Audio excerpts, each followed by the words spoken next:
Expect to get an update on Operation Metro Surge happening right now in the Minneapolis metro area. We bring you to Minneapolis live for that press conference now. Great city of Minneapolis. I'm here to talk with you today about interior enforcement, border security, and making our communities and our nation a safer place. I'm joined by my colleague, Executive Associate Director of Immigration and Customs Enforcement, Mr. Marcos Charles. Now, folks, let me be clear from the start that public safety in Minneapolis is not negotiable. When violent criminals exploit gaps in enforcement, gaps at that state and local level most especially, federal law enforcement has a responsibility to act. That is why we are here. And that is what this operation is about. Our operations are lawful, they're targeted, and they're focused on individuals who pose a serious threat to this community. They are not random, and they are not political. They are about removing criminals who are actively harming Minneapolis neighborhoods. For too long, residents have been told that enforcing our nation's immigration laws undermines public safety. In reality, the opposite is true. When the law is not enforced, violent offenders remain free. Criminal networks expand, and the community pays the price. Our neighbors, our citizens, our friends pay the price. Rather than confront that reality of which I've just spoken, leaders like Tim Walz or Mayor Frey have relied on heated rhetoric and accusations that distract from the facts. The facts are that federal agents are arresting murderers, rapists, child predators, cartel-connected criminals, and other individuals who pose a real danger to the people of Minneapolis. As these operations began and since, there have been constant attempts to interfere with lawful enforcement of our nation's Title VIII immigration laws here in Minneapolis. Officers have been violently and aggressively assaulted, objects have been thrown, and vehicles damaged. Despite that violence, enforcement has continued unabated. Our officers remain professional, focused, courteous, and committed to the mission. That mission, again, being Title VIII immigration enforcement. This effort reflects a coordinated federal approach. Agencies are working together under Title VIII authorities. Agencies like the United States Border Patrol, Immigration and Customs Enforcement, and many other allied law enforcement agencies, FBI, DEA, ATF, and many others have came together under this operation, under this umbrella. We share intelligence and execute operations in a unified manner. That coordination is essential to effective enforcement and public safety. Since the start of this operation, we have arrested some of the most dangerous criminal offenders operating in Minnesota. In the entire state of Minnesota, we have arrested some of the most violent criminal offenders right here in this city. These are not minor violators or minor garden variety criminals. These are repeat offenders with serious criminal histories. Now, folks, before I came here today, I printed out a few individuals that I'd like to share with you. Individuals that were arrested since yesterday. These three individuals were arrested just since yesterday. Keep in mind now, these individuals were walking the streets of Minneapolis with impunity as of yesterday. We've got Hovai Kumaye, a criminal illegal alien from Laos, a registered sex offender convicted of sex offense against a child, including fondling and failure to register as a sex offender. This individual was walking the streets of Minneapolis just yesterday. This individual right here. It's very interesting that I haven't seen this individual or many others like him reported on very much by the local news media or the state news media. That's interesting. But wait, let's don't quit there. No, you can't. Let's continue here. We've got Samuel Aravelo Hernandez, a criminal illegal alien from Guatemala, charged with rape and lewd or lascivious acts with a minor. Now, think about that for just a second. Rape, and then on top of that, lewd and lascivious acts with a minor. This individual was walking the streets of Minneapolis with impunity just yesterday. Let's don't quit there. Let's keep on there. We've got Annabelle Gomez, a criminal illegal alien from Honduras, previously arrested for criminal sexual conduct and domestic assault. Other convictions include disorderly conduct and driving under the influence of liquor. Walking the streets as of yesterday. These are just three that I decided to print out. There's a whole stack of them. There's a whole stack of these.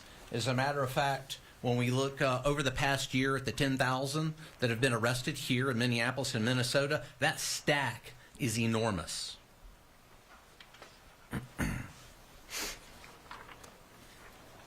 These are the kinds of individuals this operation focuses on. Individuals who escalate situations and endanger others. Again, our neighbors, our friends, our colleagues, and Ma and Pa America. This is exactly why interior enforcement exists, to remove dangerous criminals from our communities, remove dangerous illegal alien criminals from our communities. It's also important, folks, to address a point that's often overlooked. Interior enforcement does not exist in isolation. It's not just about interior enforcement. It's a dichotomy here. It's interior enforcement and border enforcement. What happens in Minneapolis is directly connected at what happens at our borders. Interior enforcement and border security are intricately connected. For years, federal law enforcement was placed in a defensive posture, especially over those past 4 years. Agents were overwhelmed, processing massive numbers of illegal aliens coming into the country, often with limited vetting, minimal accountability, and few consequences. I think that's proven right here just by those three that I held up there. Time and resources that should have been dedicated to public safety were diverted to administrative processing, and criminal organizations exploited that environment. Over the past year, under the leadership of our President Donald J. Trump and Homeland Security Secretary Kristi Noem, that dynamic has changed. It's changed radically. It's changed more than I've ever seen in my over 3 decades in law enforcement. Border enforcement has reached historic levels. I actually called back to my home sector in El Centro today. They had 1 apprehension over the past 24 hours.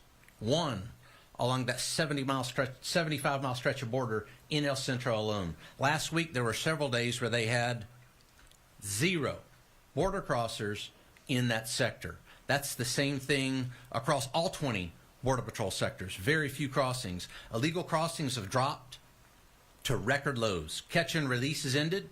Consequences have been restored. Again, consequences restored. Because the border is now secure, law enforcement can do its job more effectively. Agents are no longer tied up processing and releasing individuals into the interior, individuals that we just talked about. They can focus on who is coming into this country, and just as importantly, identifying and removing those who should not be here. And that shift matters. It allows for meaningful vetting, targeted enforcement, and a renewed focus on public safety over paperwork. Public safety over paperwork. Border security provides operational control, disrupts cartel pipelines, and prevents criminal flow from reaching American cities. It also allows law enforcement to focus, again, on removing individuals who slip through during years of failed policies and later committed serious crimes. What happens on the border doesn't stay on the border. Border enforcement and interior enforcement are 2 parts of the same mission. A secure border without interior enforcement leaves communities vulnerable. And interior enforcement without border control is unsustainable. Again, it's that dichotomous relationship.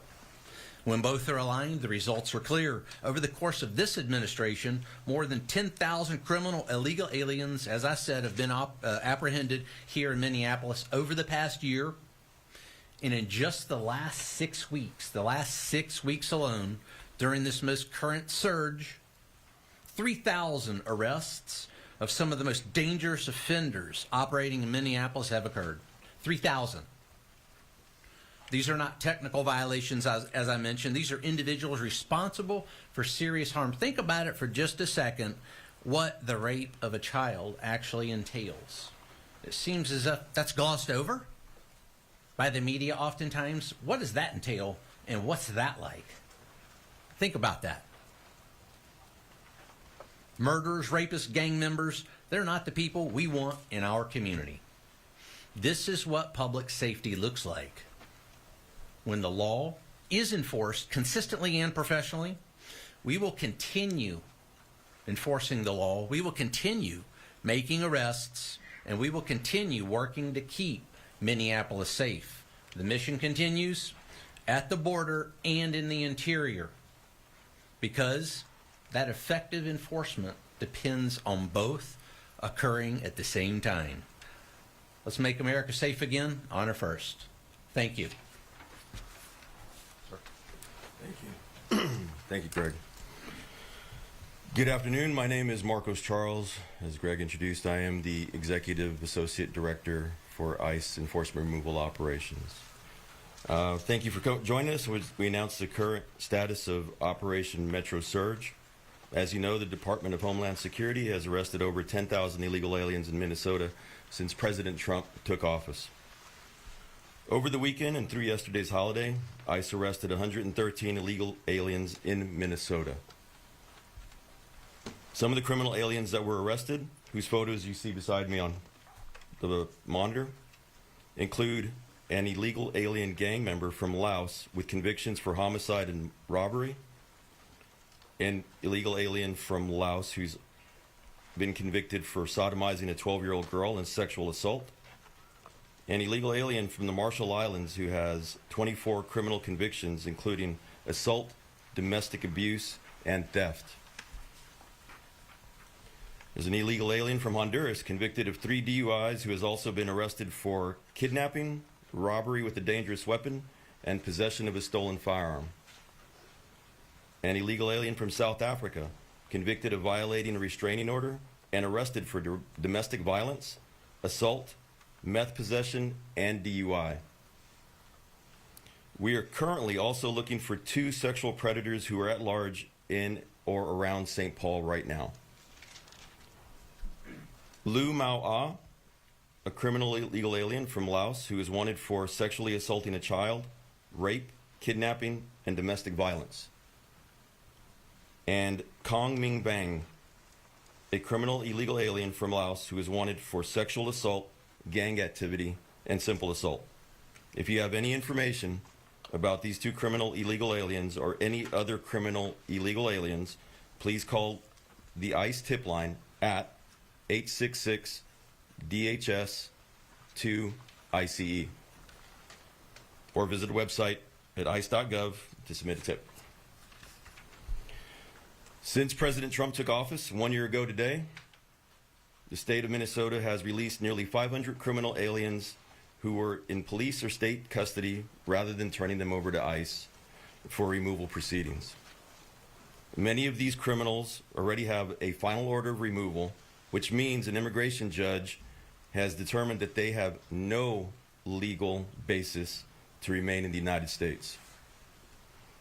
ICE currently has more than 1,360 immigration detainers on illegal aliens in Minnesota jails and prisons, and we are calling on Governor Walz and Mayor Fry to turn these criminal illegal aliens directly over to ICE to keep Minnesota residents in our community safe. If local officials, including those in the Twin Cities, don't want ICE to arrest criminal aliens that are at large in their communities, the best solution is to turn them over to us in a safe, controlled setting like a jail or prison, instead of releasing them back onto the street to victimize our neighborhoods, where your children go to school, where your parents live, and where you worship, shop, and spend time with your loved ones. The holiday weekend's arrests reflect ICE's commitment to public safety and responsible enforcement. When criminal illegal aliens threaten the Twin Cities or any other city in America, we act decisively to remove them from the community in a controlled and lawful manner. Our goal is simple. We're here to protect the American communities from people like the ones you see here on the monitor. Thank you.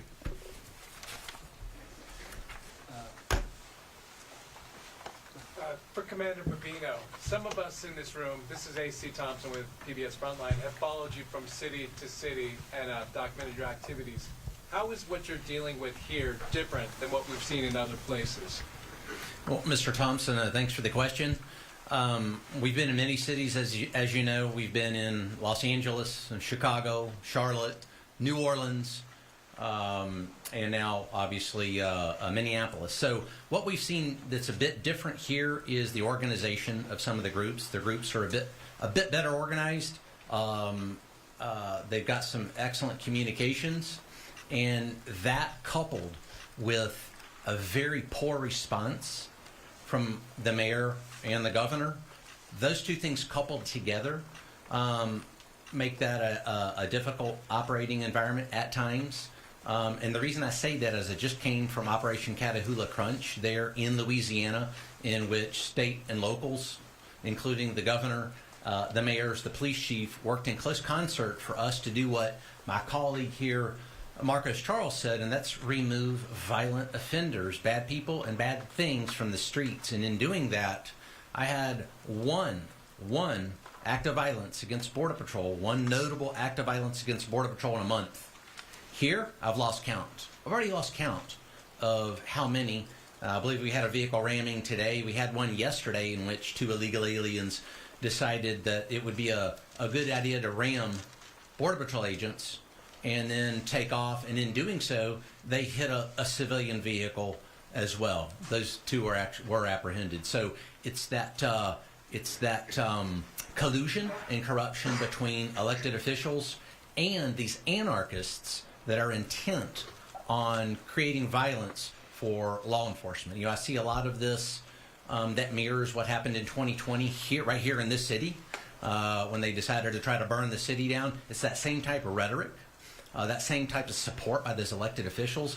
So that's very different than what I just witnessed in Louisiana, the place that I just came from. Commander Bovino, question for you. We're on with Waterhawk. It's hard to get coffee in the Twin Cities without seeing signs of ICE can't enter, but everyone else can, or restaurants or supermarkets. Based on everything you shared today, what is your message to these businesses, these organizations that are obviously trying to push out ICE and your operation? Sure. And this goes to anyone, not just those businesses and organizations. Don't fall victim. Don't fall victim to that heated rhetoric and those lies that are often spouted by, say, a Mayor Fry. Mayor Fry actually told his police force to fight federal agents in the city. And you should have even seen the look on O'Brien's face, Chief O'Brien. His eyebrows actually raised at that one. So don't fall victim to that. Our Border Patrol agents, our ICE officers, are parents. They're citizens. They enjoy the rule of law just like everyone else. So to deny them a cup of coffee or lawful commerce seems to be absolutely opposite of what we would expect in a lawful, orderly society. Did we like what happened with the church there a couple of days ago when individuals came in and disrupted almost violently a church service? Absolutely not. Same thing. We should treat each other with respect, dignity. And that is why we are here in this city as we take those violent criminals off the streets. That's respect and dignity. This is for you as well, Commander Bovino. At a press conference today, we heard from several local police chiefs who said that they support ICE, but that certain ICE tactics are making their jobs, keeping their own communities safe, that much harder. What's your response? I would say that those tactics are born of necessity. What we do is legal, ethical, and moral. Everything we do every day is legal, ethical, moral, well-grounded in law. So I would impugn upon those police chiefs and anyone else, elected representatives, and you have to remember, many of these police chiefs do work for the Mayor Fries of the world, that turn over those illegal aliens, those criminal illegal aliens. You know, let me hold these up again, so just so we don't forget this, because it seems like it always gets forgotten. Rape, lewd and lascivious acts against a child. So Mayor Fry is having police chiefs worry about tactics while we're after these type of people. I think that they're asking the wrong questions and their priorities are misplaced. Let's work. Wait, no, I'm not done yet. Let's work together. We've said this from the very beginning. We want to work together with local police chiefs and the rank and file. And believe it or not, folks, we work very well together with the rank and file we have in every single city we've been to, whether that's Los Angeles, Chicago. A lot of rank and file gave us a lot of good information on a lot of good criminals, or a lot of bad criminals there in Chicago, and then we proved it again in New Orleans. Let's work together to take individuals like this off the street. Had we worked together from the very beginning, perhaps we wouldn't be in the city by the thousands conducting operations that those police chiefs, those mayors, and those elected representatives refuse to partake in. If I could just follow up, though, real quick. If I don't think the argument from a lot of people, I think you'd be hard-pressed to find anyone who doesn't want criminals who are alleged to do these things out of these communities. And no one wants that. I think where a lot of the criticism comes in is within the tactics that you see ICE and others engaging in, that it's ordinary citizens who are not sex offenders or rapists getting swept up in that. So what do you say to that? Sure. Where you're talking about these ordinary citizens, Ma and Pa America, that get swept up in what I see. I'm out on the streets just as Marcos Charles here is. We're on the streets with our troops almost every day. And what we see when folks get swept up, as you say, oftentimes it's those agitators, those rioters, and now I'll call them anarchists, that actually cause Ma and Pa America to sometimes be near, at, or involved in a very tense situation when they shouldn't even be. There's no need for that violence that we see against law enforcement. And again, it seems as the only people that are really dialing down that rhetoric is the federal law enforcement entities that just want to conduct legal, ethical, and lawful law enforcement missions in this city to take out those violent criminals, bad people, and bad things. Thank you. News Nation. Allie Bradley, News Nation. I have two questions. First one for Marcos Charles. What is the current status of Can you repeat it? What is the current status of the officer that was involved in the deadly shooting? Is he on administrative leave? And then the second question is, the local police today were accusing both ICE and Border Patrol of having a small group of people within the ranks that are causing these issues. What's your response to that? Either one of you can answer that one. They're saying that it's isolated to a small group of agents that are causing issues. So the officer that was involved in the shooting last week, or 2 weeks ago now, he's recovering. He's at home recovering. Is he on administrative leave, or is he still involved in the operation? Right now he's at home recovering.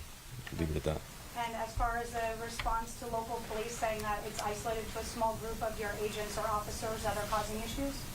So our officers that are out there, CBP, Border Patrol, DOJ, partners that are out there, ICE, ERO, HSI, everybody that's out there is a professional.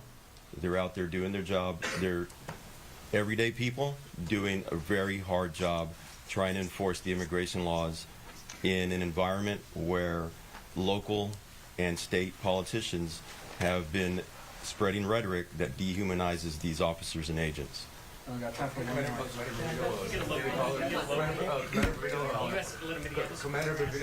according to the Daily Caller, earlier today, Brooklyn Park police chief says that his department is receiving endless of calls from American citizens saying that their civil rights are being violated by federal agents. And the police chief also went on to say that some of his off-duty officers are also being asked for their immigration status, and one officer was boxing. That's according to the police chief. I just wondered if you had a response for the Brooklyn Park police chief. Sure. Again, our Border Patrol agents, ICE officers, and those allied federal law enforcement agencies are out there conducting Title 8 immigration, the Title 8 immigration mission. And I'll tell you, when you have a mayor and a police chief, O'Hara, that say call 911 when ICE or Border Patrol's in the neighborhood, and then they wonder why the 911 system is overwhelmed with superfluous calls superfluous calls for assistance when that is not true. So we're going to continue to be out in the community, and we're going to continue to conduct that mission, that legal, lawful Title VIII mission. And again, I've been out with my Border Patrol agents. Marcos is out constantly with his troops, and what I see out there is a very professional, prudent, and thoughtful law enforcement action. And if somebody needs to use the 911 system, then do it. But let's don't encourage anarchists to utilize a 911 system that hurts other Americans that may need to use that system. A law enforcement professional should know that. How many U.S. citizens have you